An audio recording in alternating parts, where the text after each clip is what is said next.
Yes, please. Thank you, Chair. Good afternoon, all. My name is Karen Bowen. I'm the Principal Officer in Democratic Services, supporting the committee meeting today for the benefit of the viewers at home and also for the benefit of those viewing and for the members in the meeting today. Can I just please remind everyone that this meeting is being recorded and will be archived for future use. It is also being live streamed on the Council's internet this afternoon. Should any member of the committee wish to speak, could they please use the raise your hand function in order to get the chair's attention? Or if the raise your hand function is not working today, could you please just raise your hand on screen? And just an extra reminder to all present that under the Local Government and Elections Act 21, all members, when speaking, after invited by the chair, are required to be on camera and obviously on their mic. Thank you very much. Thank you very much, Karen. Croeso i'r cyfarfod Pwyllgor Democratiaeth Cyngor Bro Morgannwg. Good afternoon and welcome to this afternoon's Vale of Glamorgan Democratic Services Committee meeting. My name is Councillor Ian Johnson. I'm chair of the meeting this afternoon. Can I start with item 1? Do you have any apologies for absence? I have no apologies, Chair, unless any member wishes to give any apologies for anybody. Okay, I'll take that as being no apologies for absence this afternoon. Thank you very much. Item 2 is the minutes of the previous meeting, and this is regarding the accuracy of those minutes, which took place on 30th of February 2023. Could I have somebody to move the accuracy of the minutes? Thank you, Councillor Hamilton. Yeah. And somebody to second that? Is that Councillor Perks? Yes, happy to second, Chair. Yeah, thank you very much for that. Item 3 is receive declarations of interest and the nature of such interests under the Council's Code of Conduct. Do we have any declarations of interest this afternoon? I see no hands raised, therefore I assume that there are no declarations being made at this point. Thank you very much. Item 4 then is the report of the Head of Democratic Services, which is the Member Induction and Development Programme update and the outcome of the Learning Needs Survey. I believe that's going to be taken by Karen Bowen this afternoon. And Karen, if you can, I know there's been a bit of confusion regarding some of the labelling in Appendix A, which are the results of the survey. So hopefully in taking us through the report, you can give us some background and explanation around that. So yes. Thank you very much. Yes, Chair, thank you for that. Yeah. Okay, then I'll just begin to say then that this is the, we're now in phase 4 of the Member Induction and Development Programme. Phase 4 is ongoing until the end of the current municipal year, May 2027, and involves delivery of refresher courses in response to any changes in legislation, any best practice changes we wish to do, as well as any new matters that are deemed appropriate by the Council's monitoring officer, as well as topic sessions identified by members. And to discuss what topic sessions that would be well received by members and any refresher training. Obviously, that's contained within the report and can also be discussed today by members. If you look at the first appendix, Appendix A, that addresses the Learning Needs Analysis Self-Assessment Survey results, which were sent to all members of the Council. It was a lengthy electronic survey, and it was sent to all elected members between January and March 23, as had previously been approved by this committee. The survey was not mandatory to complete. However, a number of members did respond.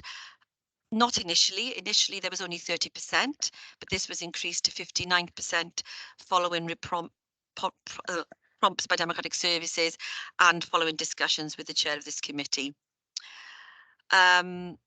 Despite instructions on how to complete the survey, some members commented on finding the survey too lengthy and difficult to complete due to the phrasing used within. And we can discuss that later within the committee meeting if you wish, but if I can just refer you to the Appendix A, for example, when completing it, I can appreciate that some of the questions and then therefore the results may not seem to you to be in the proper order.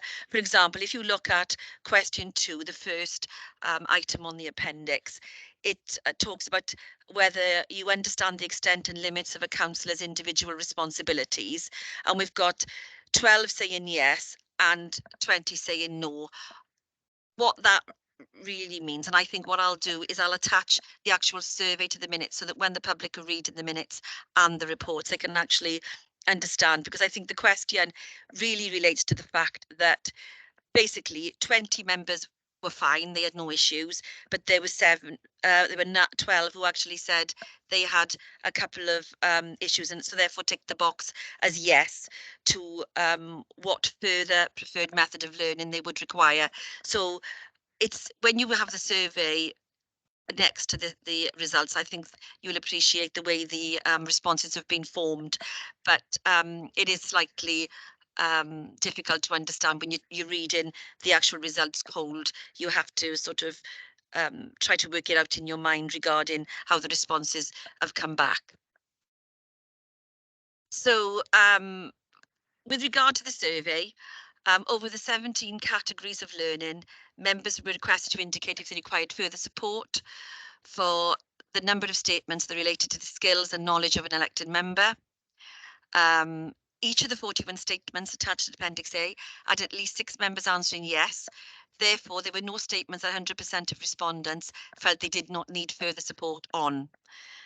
The 2 areas of skills that the most members answered yes in terms of requesting further support were in relation to they would like further understanding of the role of the audit inspection and regulatory bodies and associated council processes, to use this information to constructively challenge and support the affected services. The other aspect was understanding the standing orders within the council's constitution, any protocols and rules of debate. When asked how they would like to receive the support, the majority of members answered in a workshop setting. You will note that there were a number of opportunities noted within the exercise, whether it be mentoring or e-learning. A lot of members said they'd be happy to do e-learning, but in the majority, it was in a workshop environment. With regard to rules of debate, I have said that I'd be happy to do that over the coming months. I know we have said that the induction programme will be put together, from September a bit, but I'm more than happy to do something over the next coming months and hopefully before the recess as well. And I can look at the standing orders and protocols around that as well, which I'm happy to arrange before then, if deemed necessary. So if I can move on then with the report.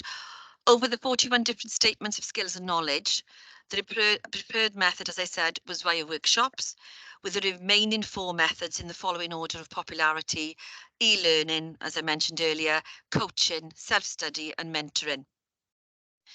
Question 24, which is on the responses you will find on page 12 in the report. This asked members to indicate what other equality and diversity awareness training would help them to better support their constituents. And the top 3 responses from that were in relation to Gypsy and Travellers communities, refugees and asylum seekers, including European Settlement Scheme, and thirdly, the neurodiversity conditions such as autism. Questions 86, 87 and 88 asked members to prioritise their top 3 areas of support going forward, any additional knowledge or skills they thought would help them conduct their role, and any reasonable adjustments they required. All in all then, the main 3 themes that emerged across the 3 questions written in free text by members were the following. They required further support in relation to ICT, how best to use the equipment that had been provided, and to make the best use of the communication tool and to efficiency for members in their roles. To have knowledge of systems and software available, and to have information regarding the impact of updates once they'd been rolled out, and to also have confidence in using technology when attending remotely. The second aspect related to the financial health and processes for the council, the financial pressures on the council, budget setting, the sources of funding available, the history of council reserves, and how we use them. And Lastly, in relation to managing expectations and communication skills around the elected member role itself, with dealing with constituents, town and community councils, and the leadership team of the council. So if I could stop there, Chair, that really is a whistle-top presentation in relation to the learning needs analysis. And if you like, I'll go on to the induction programme if there's any questions on this first aspect, or would you rather me go on now? You're on mute, sorry, Chair. I think if we do it all now, Karen, then we can bring it all together. Okay, that's fine. Thank you. Okay, then, so if we look at the second part of the report, which is in relation to the induction programme itself, then the Appendix B, which you will find, attached to the report, was a mini electronic survey which was sent again to all members in attendance at the member development sessions last year. Those sessions were also attended by co-opted members. But this relates to the responses received from attending those induction sessions. And again, the surveys were not mandatory to be completed.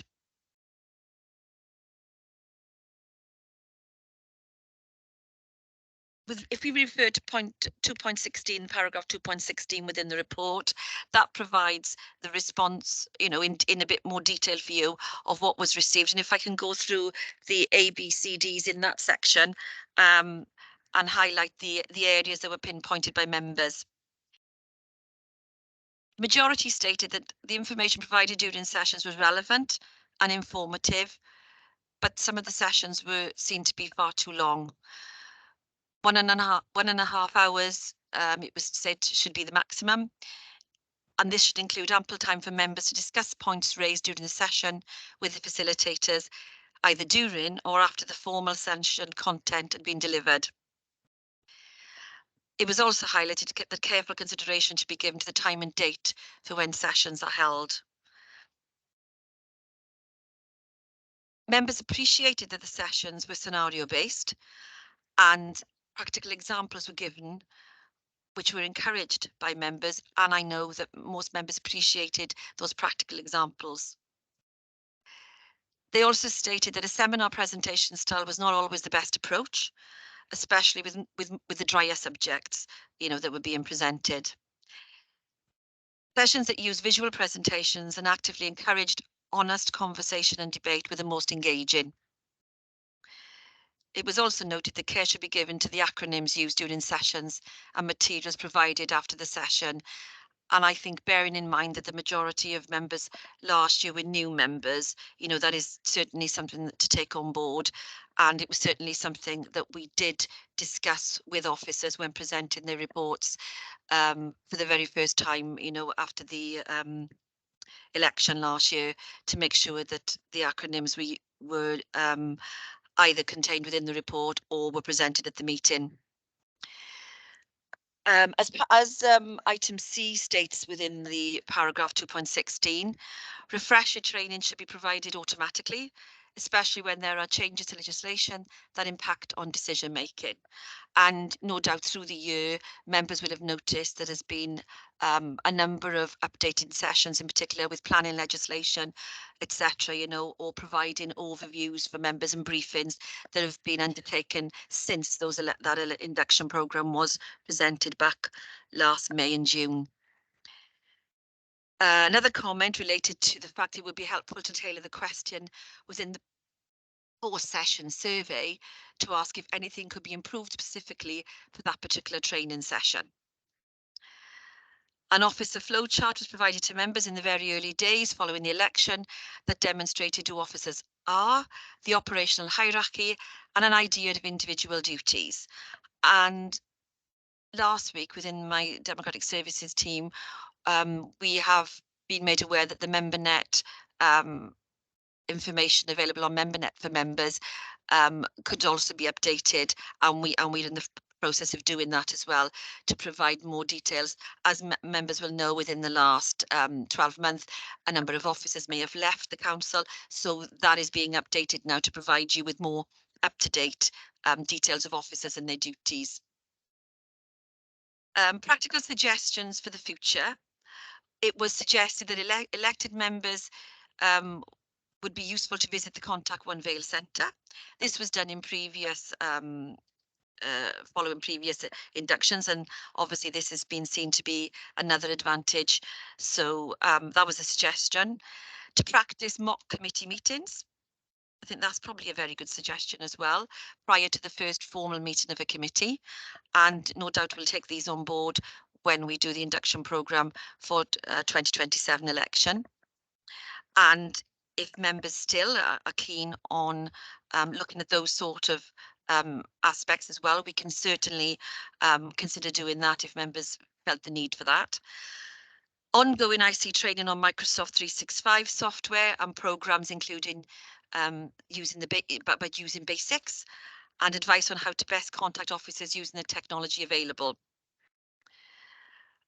Topics that members could have benefited from have in hindsight, you know, and possibly also having standalone sessions they suggested were planning committee site visit practicalities and how those take place, public participation in committee meetings, further information in relation to the spend and Section 106 monies and how that becomes available, how to undertake casework as a member, more information in relation to the Wellbeing and Future Generations Act and the role it plays in the council's decision making.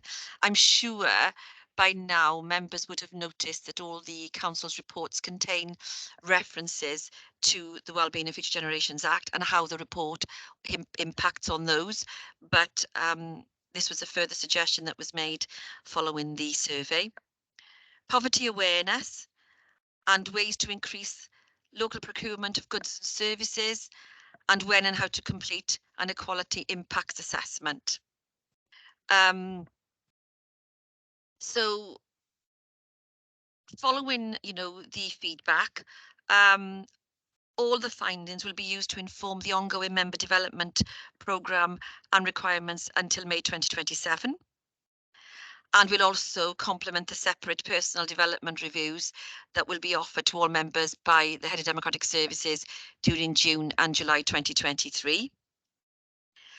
Any development needs identified during the PDR process will also be used to inform a post-autumn 2023 member development programme schedule, which includes corporate-wide refresher courses offered via IDEV, and which will be shared with all elected members, including co-opted members, as you know, as a result. And just to go back to the recommendations within the report, these two appendices are quite large, and we appreciate the information contained in there, you know, does take some time to consider. But if we look at the recommendations, obviously we're asking that the feedback be considered, that you endorse the findings of the self-assessment exercise, and that the comments from this committee are collated by Democratic Services officers going forward that will then form future development, and that the autumn 2023 member development programme schedule be shared with all elected members and co-opted members where appropriate once details of the programme have been finalised. So I think that's all I feel like I need to cover at the moment, Chair. And I think it's really over to you and the members now to make the comments as they see fit. Thank you very much, Karen. That's a detailed, you know, walk through the report. As you say, there's quite a lot of information in here. Two quick points clarification. One thing I want to make before we open up for members' comments. Firstly, is that obviously back in November, this committee received a draft of the questions that were going to be asked within the survey, and that was agreed by us. The way that it was laid out was that there we were asked if there were development needs, please tick yes or no. And so, you know, so therefore you have a sentence and you then have a section with development needs that you would then tick whether or not you wanted any additional support, and then to set out how you feel that should be done. I wonder whether there was an issue between the paper version that we were given, the version that's been inputted, or how it's been inputted into the survey software that we were using, and therefore how it's been expressed to us. And I think we need a consistency of approach in any future surveys, so that that what is provided to us in draft has already been entered into the software, the survey software, so that it looks the same in the draft for us, in the survey software, and in the outcomes when the report is published, so that there's not this confusion between what yes or no means. We'll see if people have comments on that as we go through the meeting. Also, I don't know if you're able to answer, Karen, but we've been told that there were 32 responses, which is around 60% of the members. I'm just checking whether this was also forwarded to co-opted members with voting rights, of whom I think there are 13, or whether they were not included within this survey, and also just then how they'd be picked up in the personal development process. Thanks, Karen. Yes, Chair. With regard to your first point, I take your point, and having discussed that, and obviously Councillor Thomas did say to us that it didn't look the same, and like the same that you said, and I take your point on that, and I will also attach the survey if we can, because it is an email survey, but I'm sure we'll be able to at least print out the questions anyway to attach to the minutes. And I take on board what you're saying there, because it does, even though the responses are what they are, and you can analyse them in the context of the way they've been responded to, it is appreciated that it doesn't always seem that quick on the eye, easy on the eye to read in that context. With regard to the survey in relation to the induction programme, that was definitely sent to all co-opted members. What I am trying to find as we talk is whether this survey was sent to all elected members, including co-opted, and I don't believe that was the case for this particular survey on the learning needs analysis. But in relation to the induction programme, that was sent to co-opted members as well. So Okay. Thank you. I can doubly confirm. I can confirm that for you. I can double check to be 100% sure, but I'm pretty sure that it was just for the elected members. Yeah, sorry. If you look at paragraph 2.5 in the report, it does say to all elected members, which is Vale elected members, not co-opted. Yeah. So sorry. But that's by omission. We're assuming it's not been sent to the co-opted members then. I would say it's probably not been sent to the not by omission, not because we forgot. But if it says elected members, yes, then is that just, that we need confirmation it's just the 54 just elected members? Yes, just elected members. Okay. Yeah. Thank you very much, Karen. I think with hindsight, I probably should have insisted on including the survey and the questions as one of the appendices to the report here. That would have been perhaps helpful as part of this, but we obviously missed that opportunity now. Okay, could I ask if any members of the committee have any comments they'd like to make with regards to the learning needs assessment survey and with regards to the initial training? I've got a number of hands going up. I've got, can I get for Councillor Carroll first, please? And then Councillor Phillips. Two things. First of all, Councillor Haynes contacted me during Karen's presentation. He's on the road and has very bad connection, so he was hoping to log in, but could we put his apologies in, please, because he was unable to do so. And the second point, I note obviously from the recommendations in the report that the comments of the committee regarding the survey will be collated and considered. Will the committee, though, have the opportunity to view the proposed member development programme before it's adopted. I'm just conscious that in the past there have been comments about how these programmes have operated, particularly in terms of there being a deluge of information that members find quite difficult to absorb in all one go. So I think it might be helpful if once that programme is developed, the committee could then have a look at it and then pass comments before perhaps it's adopted and then taken forward. Thank you. Chair, I see no reason why that can't be presented to the committee. Just to say, Karen, the next committee meeting, I believe, is the 10th of July. So obviously that would be quite close to the recess. But obviously, if this is starting for in the autumn, then it would be appropriate to bring in and then make any changes as suggested by committee. I'm so sure we everyone- can, even if we have to have some slippage, Chair, I'm sure, you know, we could start in the autumn if you have a meeting in September. So, yeah, late autumn, I'm sure if that would be the case. That's what the committee wanted. Thank you. The next meeting is 10th of July, so that seems an appropriate time to bring that back. Thank you, Councillor Carroll. Councillor Prothero? Yeah, I'm echoing your concerns, Councillor Johnson, of the way that the outcomes have been reported. And I'm concerned that if we just leave them as they are, and I understand Karen has explained, there needs to be a code with this, you need to see the questions, but they are actually the opposite of what they are, aren't they? Because yes means no and no means yes. So I really think that we probably, because this could be in the public domain and you know how things are misconstrued, it sounds like 3/4 of us don't know anything about anything. So I really think if we could just say, asked if support was required before the beginning of each question, it makes sense of the yes and the no answers, doesn't it? That's all.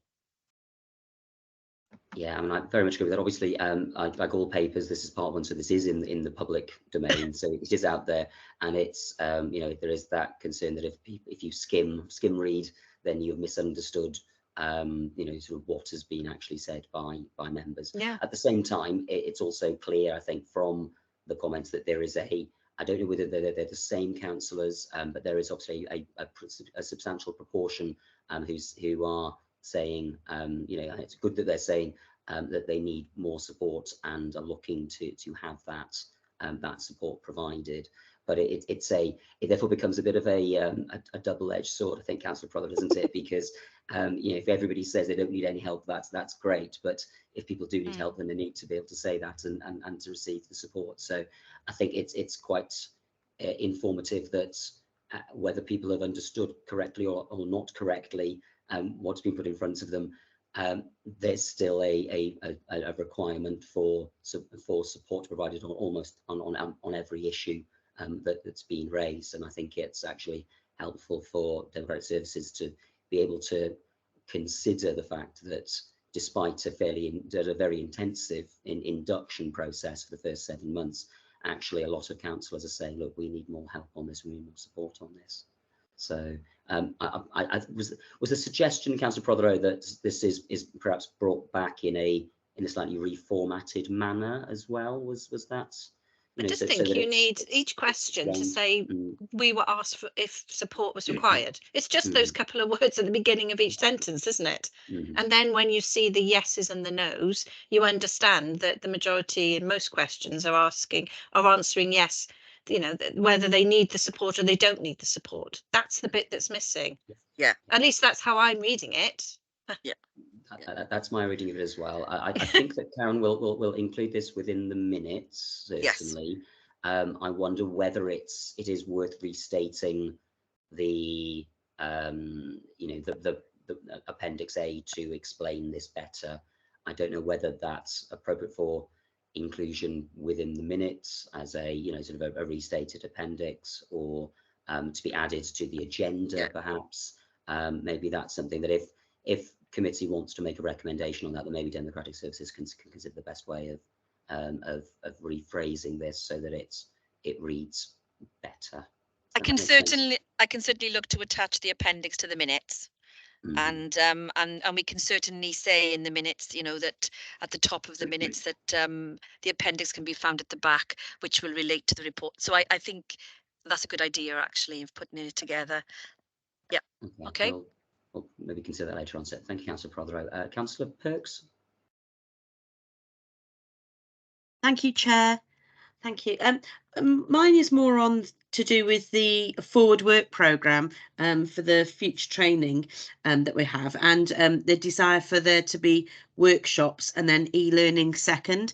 I just wondered whether it's a possibility that e-learning could be one of the options that we use for the various different programmes. I'm thinking more that councillors can then go back to it as much as they like at their leisure. So workshops fantastic, but if we have the e-learning available for people, they can then return to it as often as they like, you know, and take smaller bite-size parts of it if they want, particularly in relation to a lot of the answers on here. When we looked at it, that the training was too long. So whether people can then dip in, get what they want out of that bit, but can return and get other bits out of the particular area of training that we're doing. So I would like to see, you know, sort of e-learning, sort of more of it as well, that's available to councillors if possible. Thank you very much, Councillor Perks. I mean, I wait to hear the, you know, what the forward programme looks like from Democratic Services. Obviously, we've agreed that we'll have that reported to us in the July meeting. But I think it's important that the responses from the, you know, the still relatively small proportion of members who say they want levels of additional support, that becomes as inclusive as possible, and that should, you know, include both, you know, doing things, workshops in person, because some people learn better in person and want to have that contact, that ability to question, and other people will learn better either perhaps on a remote basis, or as Councillor Perks says, by e-learning and being able to dip in and out of things as required. So I think it has to be as the options that we provide to people need to be as expansive and as inclusive as we can make them, bearing in mind, you know, what people are saying and the numbers that we're talking about. Because I mean, even though only a smaller proportion of councillors have said they want certain things, perhaps by the time we get to the autumn, people will be wanting to maybe go for a bit of a refresh, or have the opportunity to have a refresh, whether or not they want to do that in public, or they want to do that in sort of in the you know, within their own homes at a later date. So thank you much, Councillor Perks. Any further comments? No. Councillor Thomas. Yeah, a couple of points. Firstly, the figures themselves. I mean, I did raise this when the survey came out and replied to the survey, saying that I had concerns that the questions were ambiguous, in that they could be read in two different ways, and that the responses therefore were possibly going to be misleading. I mean, we've discussed it to a certain extent, but the interpretation of the questions could have been a yes or a no answer, meaning either yes, I need support, or no, I don't need support, or yes, I don't need support, rather. So I mean, it's too late for this particular survey, and but for future reference, the questions, as has been noted, need to be more clearly stated. I mean, Councillor Prothero made a suggestion, but I mean, taking it back to for a variation on the way the question could be phrased, but maybe taking it back to basics and saying, we're asking whether you need extra support in these areas. In very simple terms, might be more helpful. The other concern I've got is that yes, only 60%, I think, of the elected members have responded to this, and one wonders what the other 40% are thinking. In, you know, in contributing and supporting the council, or Democratic Services, in looking at ways of improving the training, and whether they think they have no role to play in that, or whether some sort of indication to them or to all of us that this survey actually is quite important for the development of members within the council, and that we are all benefiting from it, but some people don't seem to think so. I find that quite concerning. Thank you.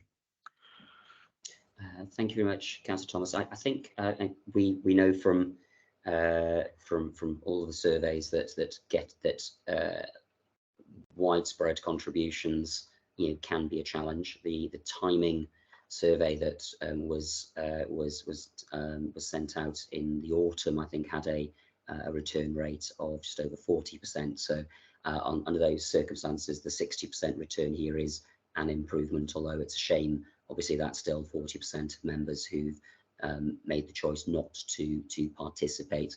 And as we said last time, we are able to draw some conclusions from the responses that we've had, but obviously they can't be universal, simply because we don't have responses from everybody, and you don't know what those members think.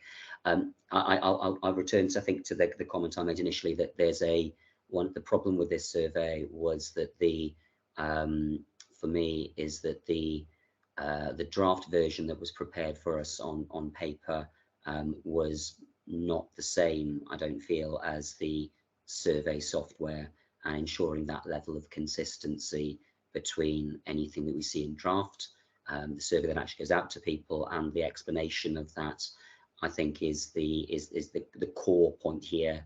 And I'd like to make that as a recommendation, from this committee, because I think that's probably the most important thing. Because if your methodology isn't good, then you can't draw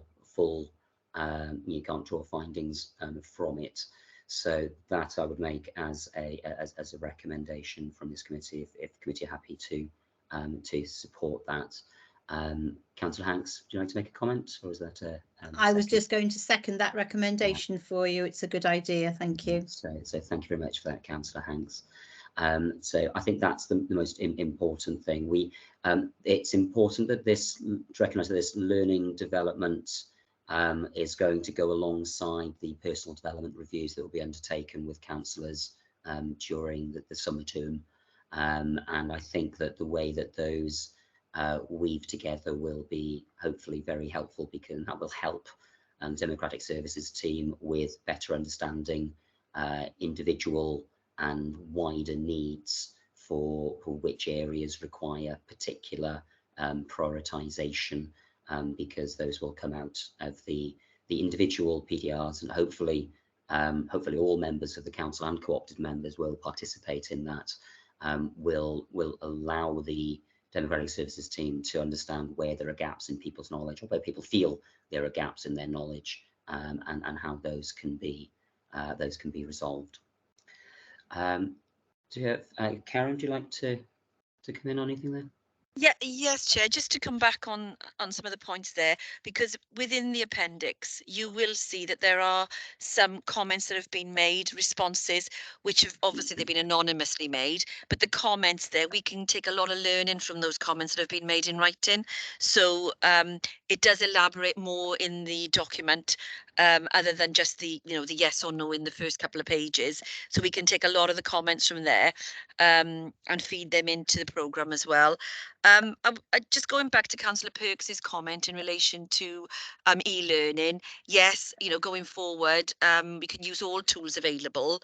I just want to take the opportunity to remind members, though, that, and for those who may not be aware, that on MemberNet, all of the learning tools that we used throughout the induction programme last year, whether it was via, we took a recording of the actual session, and during those sessions there were practical comments that were made by members and responses made by officers to any queries. All that information is available on MemberNet, the materials that we used. So for a number of the induction programs last year, all of them, you'll find information that members can go back and forth to. I take on board the comment that Councillor Perks stated regarding work programs, and again we can look at that going forward, particularly for scrutiny development of work programs, etc., and how we bring those together, and we can look at e-learning on that. And in relation to the comments around how many members responded to the survey, As you know, in a lot of cases, 40% is seen to be, a good response, in various other areas. We did send the survey out again, and we did get a better response the second time we sent the survey out. But obviously, in order to get responses and to prepare reports, you do need those back in as soon as you can. And I would, again, any surveys that are coming through Democratic Services that we want member response to make improvements on going forward, I would ask group leaders, if they could, urge their members to respond. And on the other hand, we can assume that the people who didn't respond are quite happy with everything, or not, maybe the case, So I know I see you shaking your head, but we can't say that they're not, so because they haven't responded. But yeah, I take on board all your comments, and thank you for listening. Okay, thank you very much for that, Karen. I'll repeat my point. I don't think that you can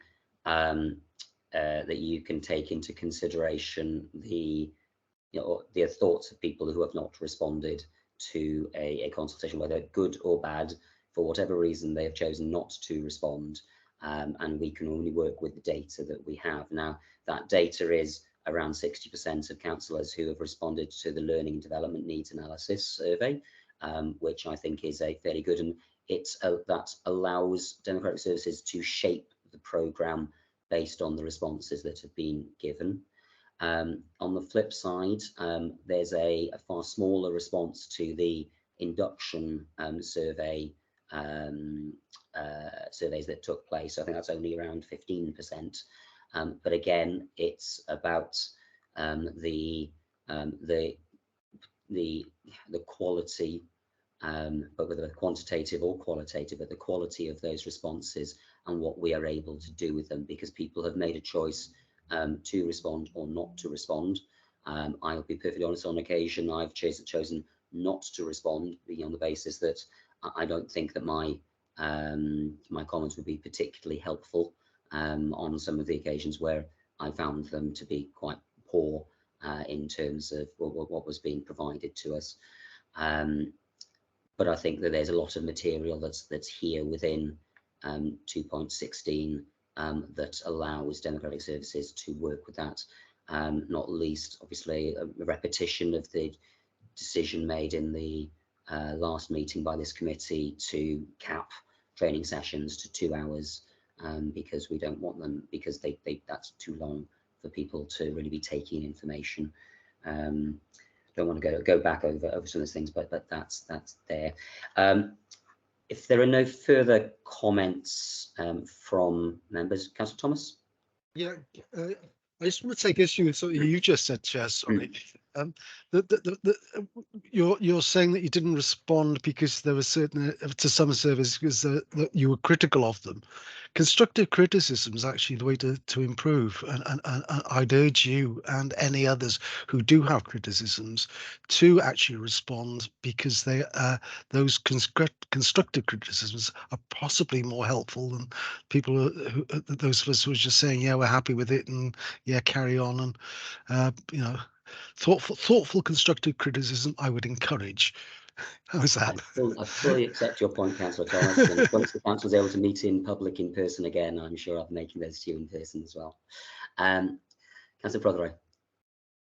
Yeah, I'm just thinking the same thing as Neil, actually, and especially as a new councillor going through induction, you don't know what you don't know. And so for people like yourself, Councillor Johnson, with all the experience and wealth of knowledge that you've got, your input is probably crucial, because we don't know if what we're listening to is actually going to help us or not, but you probably do. So please don't think you shouldn't contribute, because you probably should more than anyone. Thank you.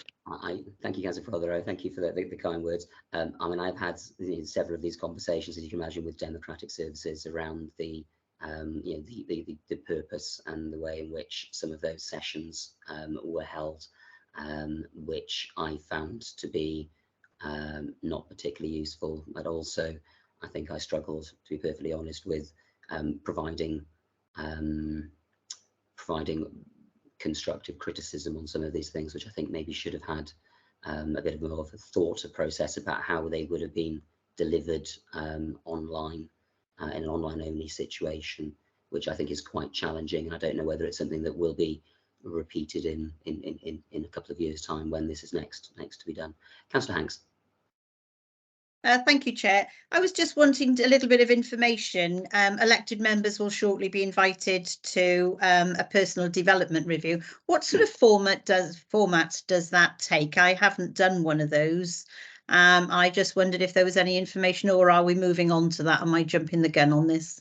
No, I think you're quite right to be asking about that here, Councillor Hanks. I believe Karen will probably be able to give more information. My understanding was that the head of Democratic Services, Jeff Rees, would be hosting those with people. I don't know whether he plans to do that on a physically in the same room or remotely, and that's it's a discussion around councillors' current knowledge and where they feel there might be gaps within their knowledge that they would like additional support and training.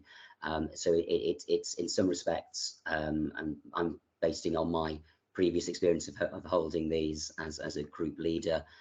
It covers a lot of similar territory perhaps as the Learning Development Needs Analysis survey that we've completed, but on a more personal and individual level, and that will help to decide on individual training support needs, whether those are best, how those can be best conducted, whether that's on a one-to-one basis, whether that's through whether specific issues are identified which have a wider clearly there are a large number of people who want the same sort of support or training, and therefore we'd be worth determining on a different manner. My understanding was that the head of Democratic Services will be starting with councillors who are in receipt of senior salaries, so those in the cabinet, chairs of committees, group leaders, and then moving on to backbench councillors, and those are due to be held, I understand, in June and July prior to the recess. Is that correct, Karen? Absolutely. I couldn't have said it better myself. Yeah. Yeah, exactly. Everything you said, and having been involved in them yourself, you've obviously nailed it there. Thank you. So for those who haven't previously done so, the last time I did this was prior to COVID, and we, Jeff and I sat there for an hour and discussed where I felt confident in the work I was undertaking, where I felt there was additional support that might be required for me to do things. There is, I don't know the process for it for the current council, but myself and Councillor Griffiths, former Councillor Griffiths, went on a residential councillors course with others from around South Wales, where we sat through a number of sessions and discussions about how to be a better councillor. I don't know whether that's still running and still available. I was run by the Welsh Local Government Association, but that was sort of one of the suggestions I think that was made was to dealing with people from outside of the council to understand how to perform our roles differently and better. And it's actually quite interesting because we represented the same ward, but from different political parties. So engaging and understanding how to deal with that was in itself quite an interesting thing to do. Councillor Thomas. Thank Yes, you. sorry to come in again. Am I right in thinking that it's compulsory for those of us, those who are on salaries, enhanced salaries, but encouraged for backbenchers? Yes. Yes. Yeah, I just wanted to make that clear for the benefit of some of the new members who may not be sure. Yeah. Thank you. Great. Any further comments from members of the committee or other councillors present? I see no hands. Okay, so we go back to the recommendations for this item. So firstly, that the feedback received from members as set out in appendices A, B and C to the report be considered. Secondly, that the suggested findings of the learning needs analysis self-assessment exercise set out paragraph 2.8 of the report be endorsed. Karen, do we also need to endorse the suggested findings in paragraph 2.16 as well? Yes, that would be a Yes. good idea as well. Yes, thank you, Chair. That would be a good idea to add that in. We're happy to include that in that recommendation. That the comments of the committee in relation to the report be collated and considered by Democratic Service officers going forward. Obviously, the minutes of this meeting are available, as is the archive. That the autumn 2023 onwards member development programme schedule be shared with all elected members and co-opted members where appropriate once details of the programme have been finalised. Can we include in that that's Reported, presented yeah. to the next meeting of the Democratic Services Committee as appropriate? Chair, can I just say with a caveat there, based on the fact that we will be doing PDRs as well, if we have slight slippage on that Yeah. programme to get to the July Yeah. meeting, can I discuss with you then an appropriate time to bring it, or Can we have we- an extra meeting? Yeah. Can we just say that it's reported to committee? Yeah. then? When Yeah. available, yeah. Yeah. And the fifth recommendation, which has been seconded previously, was in relation to formatting of surveys. Survey. That the formatting of surveys is the same when presented in draft as on the survey software, and is also in part of the report back function as well. So, and how you want to phrase that. Yeah, I've made a note of that. They're fine. That's great. Were there any further comments that were required, or are they within the minutes? So also, sorry, you're going to restate the report, Appendix A, Yes. to include changes as suggested by Councillor Prothero. Yeah. Okay. Is everybody happy with those recommendations? Can I have somebody second, please? Happy to second, Chair. Yeah, thank you very much. So that's that item concluded. Thank you everybody for your participation. There are, under item 5, there are no items which are urgent in today's meeting, and there are no items under part 2. So thank you very much for your contribution, and that concludes the meeting. Diolch yn fawr am eich amser heddiw. Thank you. Right. Have a good evening. Enjoy tomorrow's storm. Thank you very much. Thank you. Bye-bye. Bye. Thank you. Thank you, Karen. Thank you, Chair. Yes, Karen, thank can you I all.